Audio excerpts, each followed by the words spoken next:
Oke, Assalamualaikum sahabat. Jumpa lagi dalam podcast Bring in Talk, sebuah podcast yang diinisiasi oleh Balitbang Partai Golkar. Berpikir, bergerak, tuntas.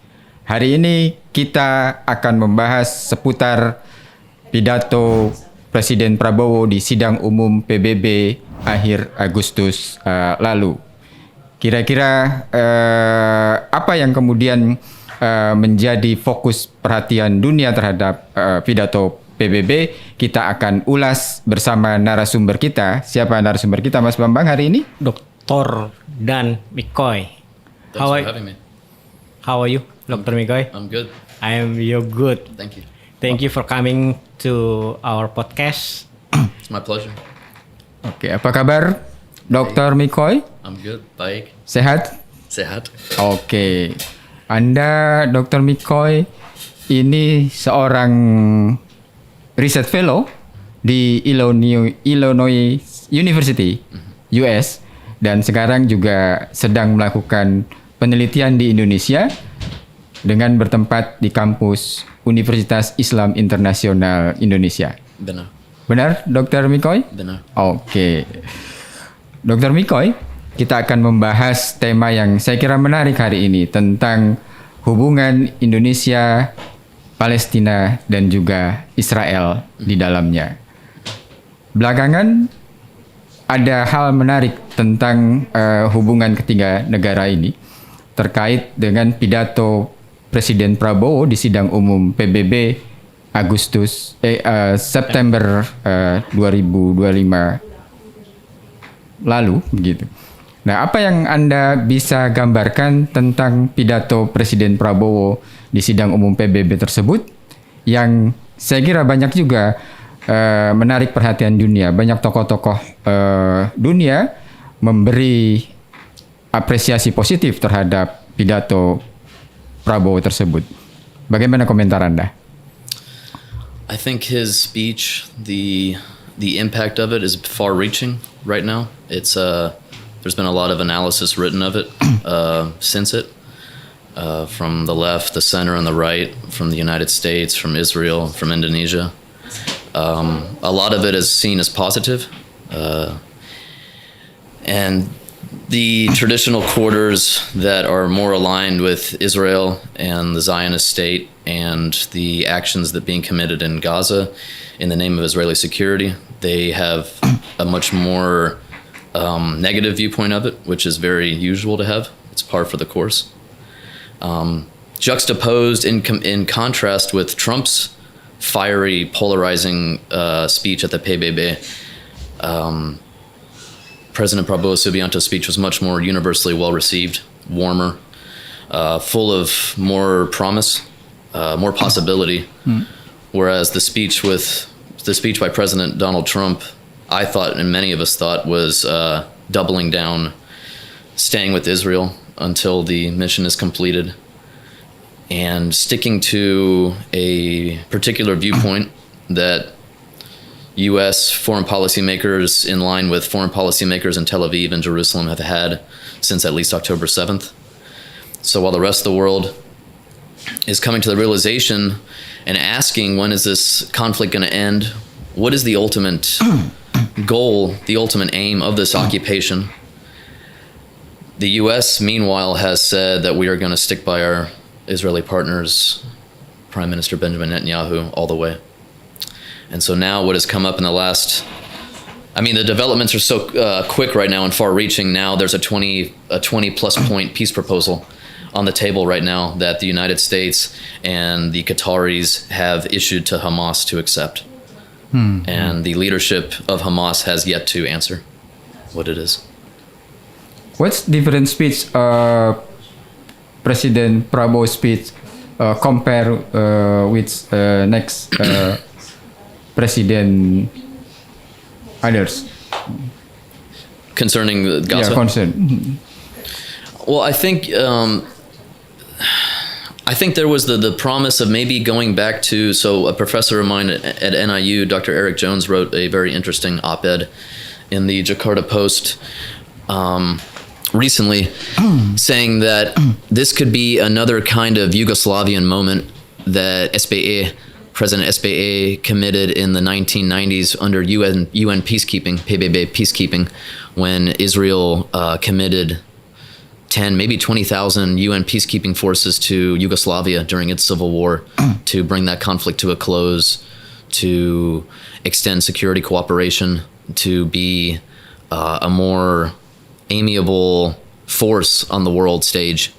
And so there's that promise that could maybe come back, a potential of it, that President Prabowo could use his political capital here and use the military, TNI, in a different way to extend good practices of governance and civil peacekeeping. And on the other side, with the United States, as an American, I don't see that option on the table right now. To me, with the administration, they are pushing for peace through strategic business interests. There's many of us who think in the United States that they're clearing out Gaza to make it into, I don't know. There was that AI from a couple months ago that was really polarizing of Gaza, like a Riviera on the Mediterranean with Trump hotels and all that. And so I think that if the United States and others want the war to end, is it going to be through extending goodwill and diplomacy, that may be how Indonesia and the UN did in Yugoslavia in the 90s, or is it going to be purely for technocratic business interests to serve an elite few rather than the people on the ground, the Palestinians? What do you see contrasting President Prabowo's speech with Trump's speech? Well, for one thing, it wasn't hostile. It wasn't mad. Okay. Yeah. And are you sure? Yeah. At least in terms of Israel, yeah. I mean, if you watch Trump's speech, it felt more like a political rally for his MAGA base. And just, touting all the good things that his administration has executed in these 9 months of his presidency, rather than using the General Assembly as a forum to connect the United States to the wider world. It felt like a political rally. Whereas with Prabowo Subianto's speech, it was tamer, especially with the hand gesture like this that has been analyzed a lot. Instead of doing this, he did this, the universal. Yeah. And using that sign in a more, which has a very Judeo-Christian context, a Buddhist context for peace and goodwill. So that had a lot of symbolism attached to it. And I found it interesting when I was watching the speech, Trump's speech, when he mentioned Israel and sticking by the Israeli partners, that the camera went to the Israeli ambassador to the UN. And he gave a nod, to say, thank you for being on my side. Whereas the rest of the PBB, the rest of the General Assembly was quite quiet, maybe dumbfounded. So I thought that silence spoke a lot of words. And in that moment, he's speaking directly to that one ambassador in the room. Baik, Mas Bambang, gitu? Dr. Mikoy, Indonesian will be send 20,000 troops if the peace situation of the Palestine exists. What do you think about this issues? I think it could be a good thing for the Prabowo Subianto administration here, especially what has occurred in Indonesia since August. Honestly, from this whole year, with the economic tensions in this country, the recent fiery protests and demonstrations and unfortunate deaths that occurred, I think it could be a way to repair Prabowo's image abroad, especially to the West, that still does not know much about the man, at least in American circles, and what they know about him comes from his human rights record and what he committed as a general during the Orde Baru, much more so than now. Because we have to remember that he is still not allowed in the United States from that period. And so, there's a lot of business interests that Indonesia has with Israel that I think are not being talked about, that have been there for quite some time. Despite the fact officially Indonesia doesn't recognize Israel's state legitimacy. there is a lot of business cooperation, I think, under the surface that Prabowo putting peacekeeping troops on the ground could massage and embolden those business interests, those trade relations between Jakarta and Jerusalem. Yeah, we don't have any diplomatic ties with Israel, but we have maybe what you say, trading relationship with Israel is still exists with the people from Indonesia and Israel also, but due to the situation in Gaza right now, what do you opinion about situation about this after the speech of in the General Assembly of UN? There is the prospect of the peace situation in Gaza or not? Well, I mean, that's what it is. It's a prospect right now, so it's not the reality. And at for the time being, Israel is not only going to keep going with its operations in Gaza, it's going to escalate it. You know, I don't know if you saw Benjamin Netanyahu recently in the White House just the last 2-3 days ago, outlining the peace proposal with President Trump. And he was saying in so many words that Hamas can negotiate the easy way or the hard way. I mean, we've been seeing the hard way for about 2 years. Yep. I don't know what he means by the hard way in terms of escalating the situation right now. But it seems to me it's clear that to rebuild Gaza, not just putting peace troops on there, this is going to be a long commitment from the whole world. One issue in the UN Assembly, not in the court, but in the informal meeting with the President of United States Trump, with some leaders, President Trump mentioned about Prabowo, especially how strong this man. Yeah. What do you opinion about the Trump comments about the Prabowo personally? I mean, to be honest, there's not many of them. It's much more so than even the first administration. The second administration under Trump, as an American living in the United States, seeing the priorities, the strategic geopolitical priorities of the administration, I don't think Southeast Asia plays much into the calculus of the administration right now. I don't think Trump really has much to say about President Prabowo Subianto, to be very honest. His interests are elsewhere, in stopping the Russian-Ukrainian war, supporting Israel in its war, and trying to counter China. I mean, and it's to Washington's detriment. Indonesia plays such a pivotal role as the fulcrum in the Indo-Pacific, being between two large seas that not only oversees and manages the trade flow of the world, but also is at the epicenter of what could be future conflict in the South China Sea, in the Western Pacific Ocean. It behooves the United States to extend better relations to Indonesia, and not just through military purchases and military sales, but through goodwill and diplomacy. Because I think Indonesia, and a lot of Americans still don't really see this, plays such a crucial role in mitigating and honestly even preventing outright conflict.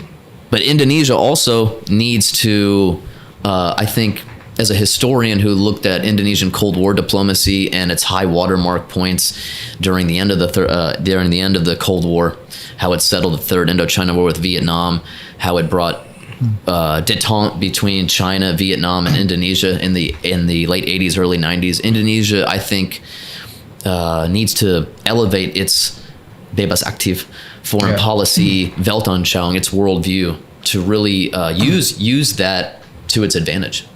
Yeah, there is Indonesian position in the international politics. Yeah, non-block politics. Yeah, there is one side we have the neutrality from the biggest polarization of the politics. Yeah, but sometimes in this situation, Indonesia have no tight friends, the close friends in the situation of conflicts. Yeah. It's mean that the America is not also can influence the Indonesians foreign policy. Correct. Yeah. What do your opinion about this position of Indonesia in the foreign diplomacy? So Indonesia, I think its bebas active policy is both a plus and a minus, depending on how it uses it and how each administration, whether it's Jokowi, SBA, Prabowo, views it and how they want to use it. And what I mean by that is the literature that I've read and really dived into from the 80s, especially when Southeast Asia, especially Indonesia, was very wary and concerned about great power competition, great power encroachment from Uni Soviet, America Serikat, China. Here, there was a heightened consciousness to keep great power competition out of Asia Tenggara, to keep it free of hostilities. And I think since the Cold War, there's been much more cooperative multilateralism, especially through trade relations with bigger powers.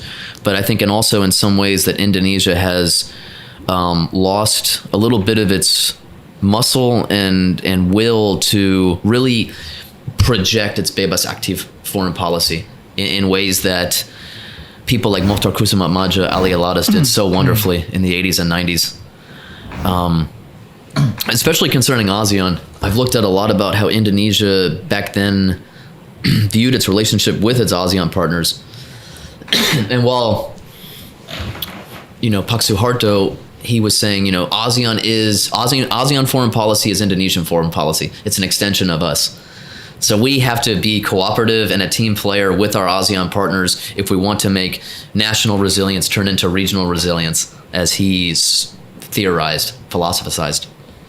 But then I've read also a lot of things from that time in the public policy world in Jakarta saying, do we need ASEAN? Does Indonesia need ASEAN to make its bebas aktif come alive? Or is ASEAN actually holding back and limiting bebas aktif? So I think that's where Indonesia has a lot of these concerns that it always has to reconcile with itself. It's really good at hedging like a non-aligned power. But sometimes I think Indonesia has this capital and has this reputation about itself as being part of bebas aktif non-bloc that it needs to re-energize itself. Remember all the good that it did as a partner that wasn't aligned with nations only 30, 40 years ago.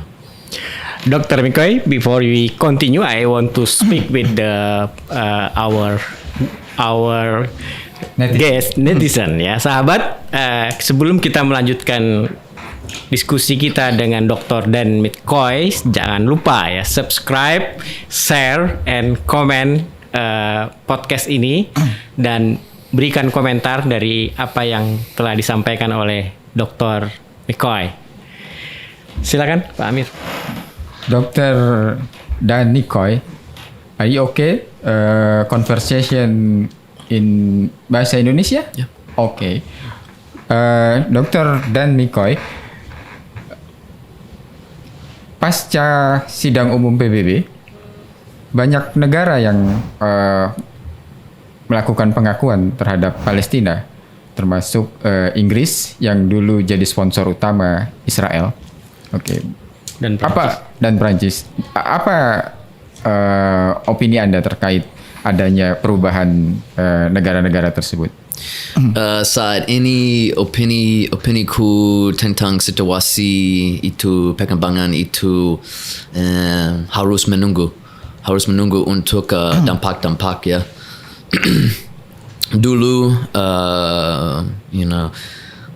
Panglima Perancis, Inggris selalu berbicara untuk mendapatkan solusi dengan kerjasama dengan negara-negara lain di dunia selatan ya misalnya.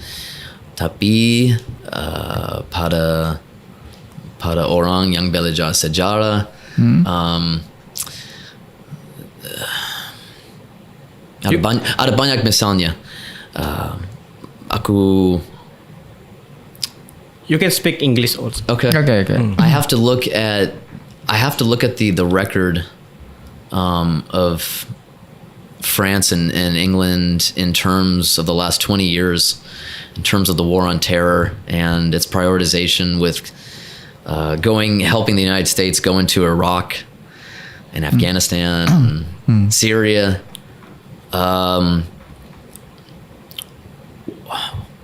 Does it have the Palestinians' best interests at heart?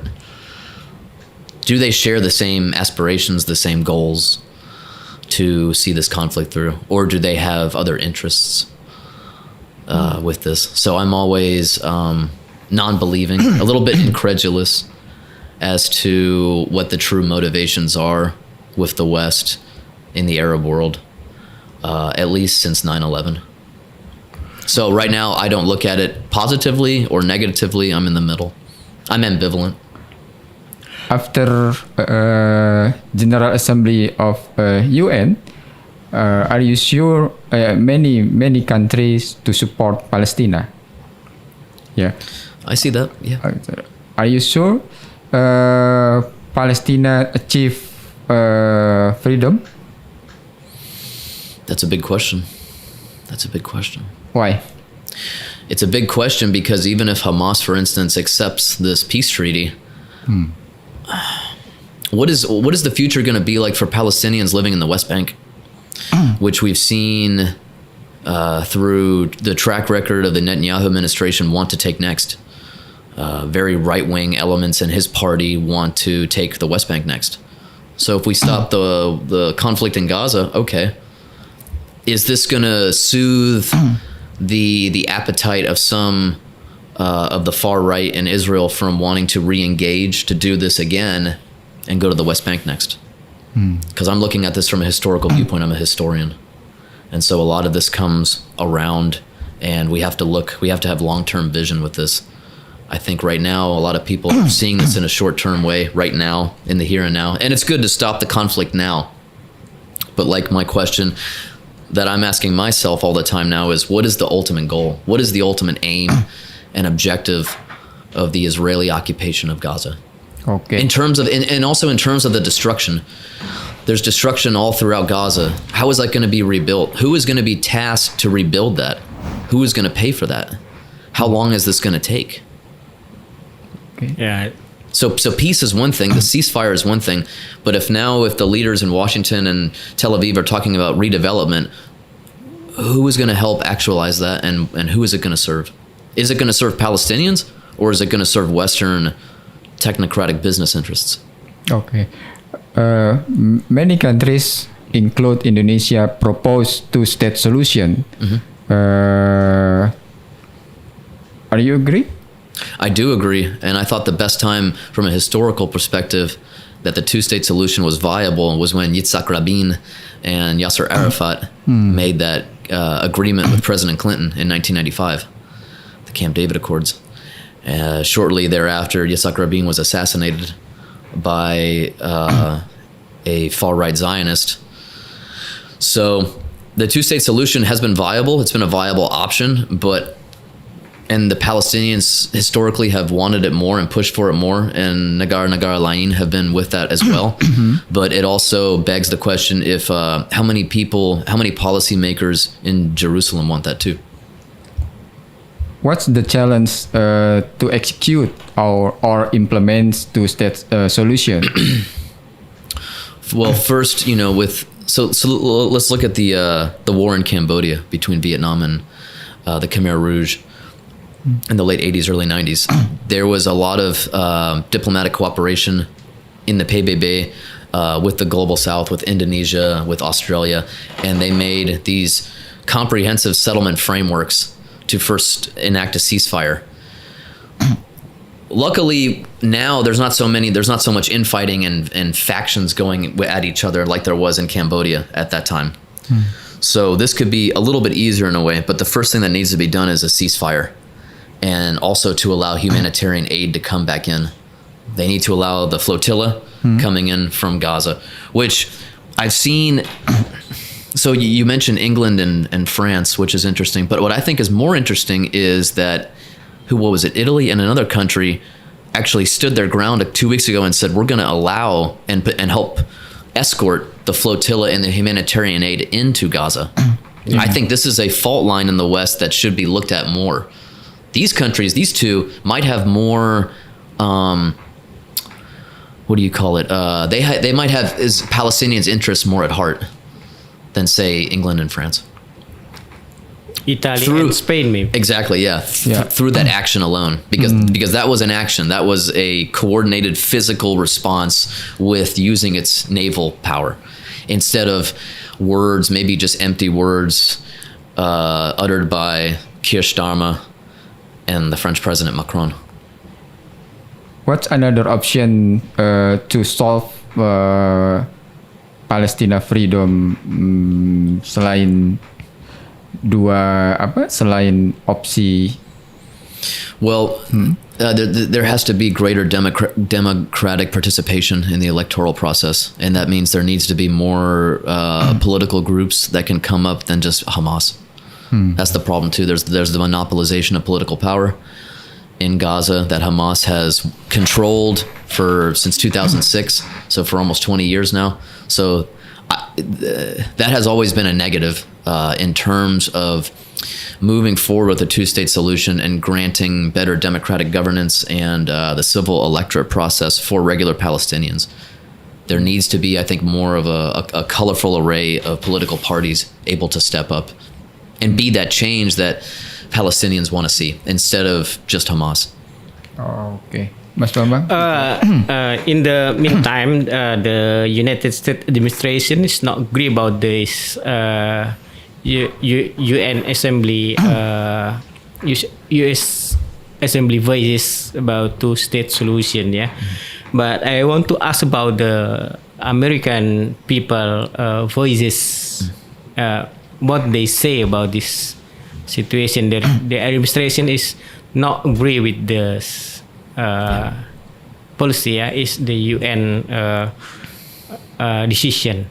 There's a lot of critical voices in the U.S. right now that are very much against what is happening in Gaza, very much against Washington's policies of supporting Israel continuously. The problem is it's not reaching our elected leaders in Washington, who have almost unanimously towed the line and stayed the course with Israel through. I believe that people of America want to the peace situation wherever in the world. Yeah. Of course. Yeah. Regular Americans do. Yeah. But the political administration in DC is not. But we say they representing the American voices, right? But who is representing and backing our elected leaders in Washington? So then here comes AIPAC. Enter AIPAC. Oh yeah? The American Israeli Political Action Committee, which is a foreign lobbying group, but not registered as one. And this has really inflamed and upset most Americans, even people who voted for Trump, who have said, from a more fiscal aspect, a more monetary aspect, why are we allowing this foreign lobbying group to influence our decision-making process in Israel so much? Why are we allowing, as regular Americans, this group to come in and pour so much money into dictating Israeli policy? That's the problem right now. And what we have, what many sleuths and researchers online have uncovered is there's been a lot of AIPAC money going to both sides, Democrats and Republicans, who have taken that money. And so they take that money, that lobbying money, and they have to assume a certain position, which is a pro-Israeli position, despite what most common Americans are vehemently against, absolutely against. So the problem right now is we have a lot of shadowy money in Washington. And so what I think is important, what is I'd like to make light of, that I've been noticing, which I think is very interesting, is there's an internal civil war within MAGA right now. It's subtle, but it's there. So you have a lot of major talking heads, a lot of proponents of Trump who have been with Trump since 2015 who supported him. However, some of these America First voices, like Candace Owens, Tucker Carlson, even Steve Bannon, his one-time political strategist, from an America First perspective, if they're arguing, if we're so America First, and if we're trying to not fund the rest of the world, especially through foreign wars, why are we giving a blank check to Israel? Why are we giving so much money to Israel? And then the other side of the Republicans who support Trump, they say, stay the course, don't talk out, don't speak out. So I think that's very, very interesting. It's under the surface, but it's there. Okay, Dr. Mikoy, we want to speak about Indonesian and America relation right now.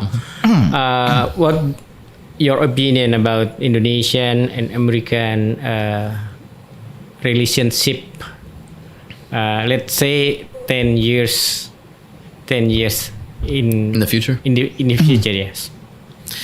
Well, the first thing that the United States needs to do is establish a new ambassador to Indonesia, because there's not one right now, just a charge d'affaires.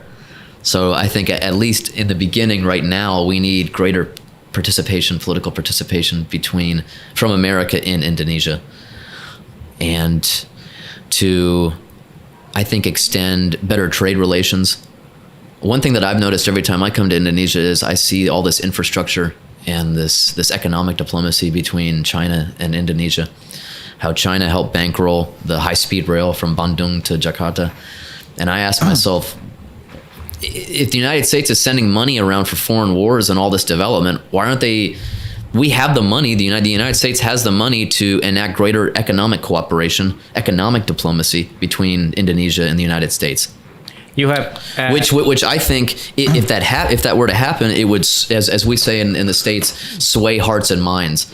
It would make Indonesians, I think, if the United States wants to pivot to China and counter China and bring very important people in Southeast Asia, like Indonesians, to look more to the West instead of up to China, there needs to be more of that economic diplomacy. So then, in that sense, China is beating the United States right now in Indonesia. You know about this American policy about this economic situation that they takes the new tariff in Indonesia and the reciprocal tariff. Yeah, 18%. Yeah, 18%. Not only Indonesia but also in the Southeast Asia is sacrificing about this American economic policy. What do your opinion about this? I mean, that to me, at its outset, when I first look at it, means that the administration, at least for now, and at least with this administration, they don't care about, or they're not prioritizing strengthening relations with Southeast Asia, because they're slapping some very high tariffs on comparably very poor nations in this part of the world that the United States does not even have much of a budget deficit to. I saw a figure recently. So back in, May or June, when Trump first put that 18% tariff on Indonesia, I looked up how much, what percentage of all imports to the United States last year came from Indonesia. It was 1% of everything that the United States imported. So it's like, why do you put then an 18% tariff on a country that you don't even have the best trade relations, or not even the strongest trade relations with? And then Cambodia is in the 40 percentile. Yep. Vietnam, Malaysia. Yeah. So I think in this part of the world, the economic trading partner that really shouldn't deserve tariffs, that is a great counter to China, is Vietnam, that has given a lot to the United States in terms of cheap products. Many economists from Indonesia regulation of reciprocal tariff not fair for Indonesia. What do you think? It's definitely not fair, because the main exports from Indonesia to the United States are coffee and rubber. And if you think about it, coffee, the United States imports more coffee from Brazil, Colombia, than they do Indonesia. So I think it's very unfair to put this kind of tariff on Indonesia, a country that the United States doesn't really need much from, or doesn't want much from, besides rubber. I think it's a way just for President Trump to go just to put some revenge on the rest of the world, on a revenge tour, and stick to his tariff philosophy that he has had for almost 40 years, that he thinks will bring more money to the United States. So this is what it is too. This is Trump's overarching, I think, policy that he wants to be best known for, is helping the United States economy through tariffs.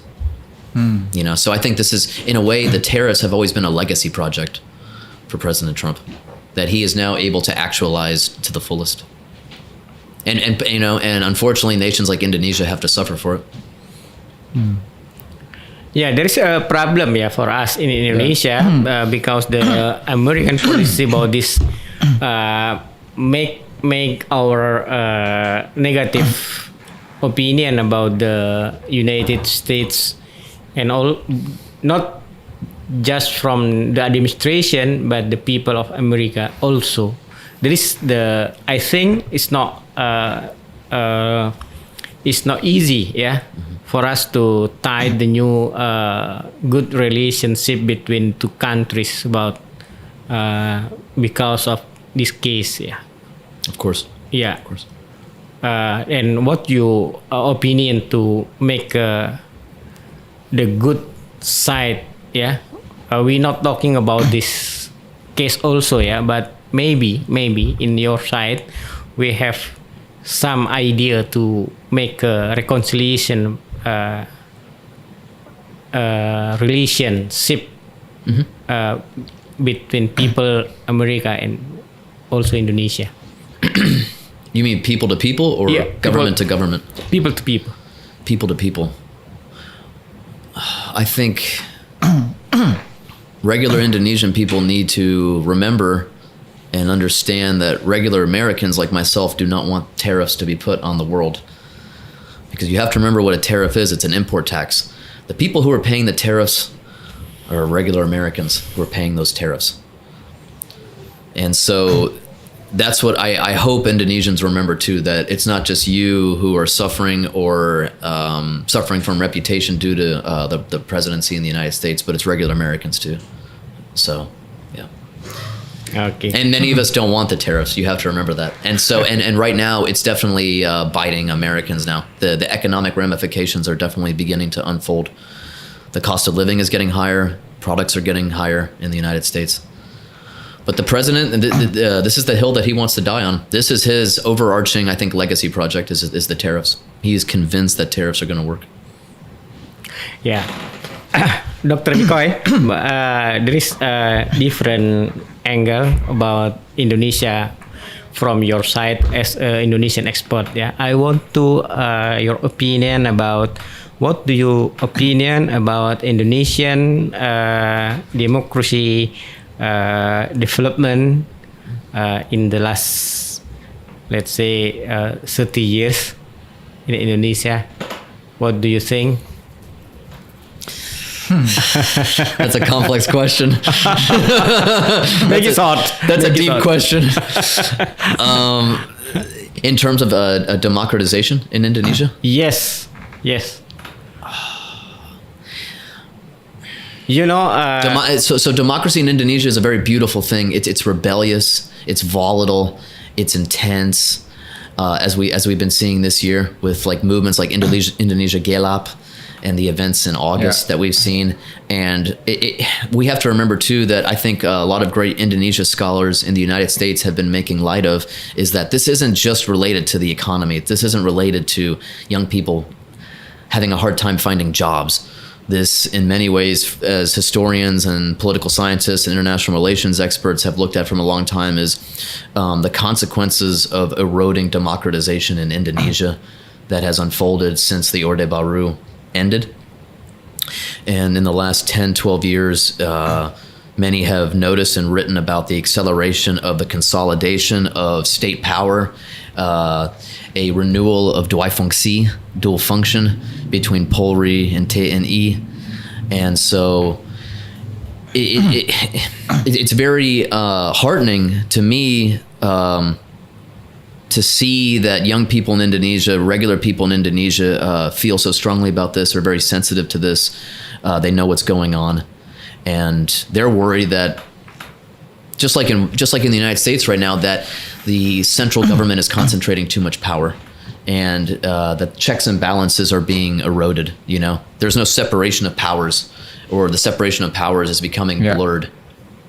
And so I think with Indonesia, the slippery slope from democratization into what we're seeing now brings a lot of ordinary Indonesians bad memories from the 90s and from the Orde Baru.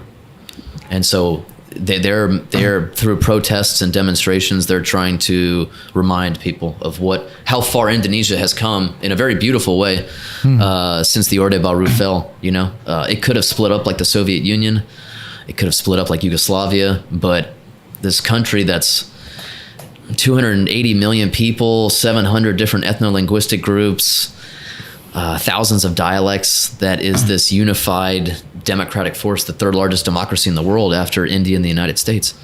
So it's a very, and what democracy we need to remember is it's very precious. It's very fragile. Dr. Dan McCoy, Freedom House launched Democracy of Indonesia Slowdown. Are you agree? Oh, slowdown? Yeah. I do agree. Why? I do agree because of the amount of civil positions that are being filled by the military right now in Indonesia. Oh. And as somebody who studies the Orde Baru, it's what we saw under Pak Suharto with Dwi Fungsi, ABRI at that time, assuming both civil positions in government and its military leadership complex. Mm-hmm. And so to me, that always eliminates a checks and balances, that the civil society sector should be run and administered by civilians, not the military. Okay. President Prabowo bring back military to government. Having military officials fill more civil posts. Yeah. Yes. And then also just the military budget has very much increased in Indonesia too, buying a lot of weaponry from France, Turkey, the United States. And so then that's when the economic scenario comes into play too. The prioritization of defense spending over social welfare programs, entitlements, social assistance, which I think is what triggered Indonesian responses too this year. Because you have this economic slowdown, and young people here and in the United States, everywhere really, are having a tough time finding jobs. The socioeconomic divide is widening, but at the same time, there is money around, but it's going towards defense spending, security, and so that upsets people. Are you sure President Prabowo to increase democratic in Indonesia? As of now? Yeah. It's a start that he swapped out ministers in his cabinet, like Sri Mulyani, his longtime finance minister. But to me, I'm asking myself, does that really address the root issue? Does that address the core problem? You can switch out people, but are you going to tackle the systemic issues that got Indonesia here in the first place? Oke, Kang Amir. Okay. Saya kira waktunya. Last question, okay. Mr. Dan McCoy.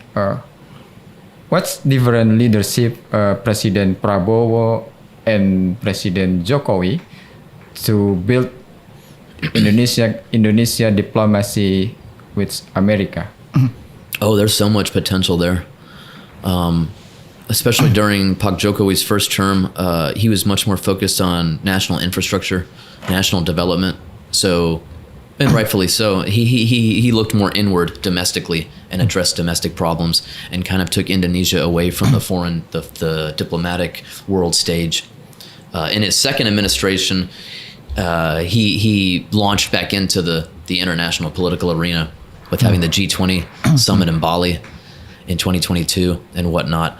I think President Prabowo could pick up on that baton, pick up on that development. And I think he's doing that with what we've been talking about with Israel, with his imagination of being part of the peacekeeping effort, his good imagination to possibly extend peacekeeping troops there. I think you're seeing the potential of a muscular reinvigoration of Indonesian diplomacy in the world that could from a historical perspective, be as monumental as it was at the end of the Cold War. So President Prabowo has a lot of potential promise to extend Indonesia into the hearts and minds of much more people around the world.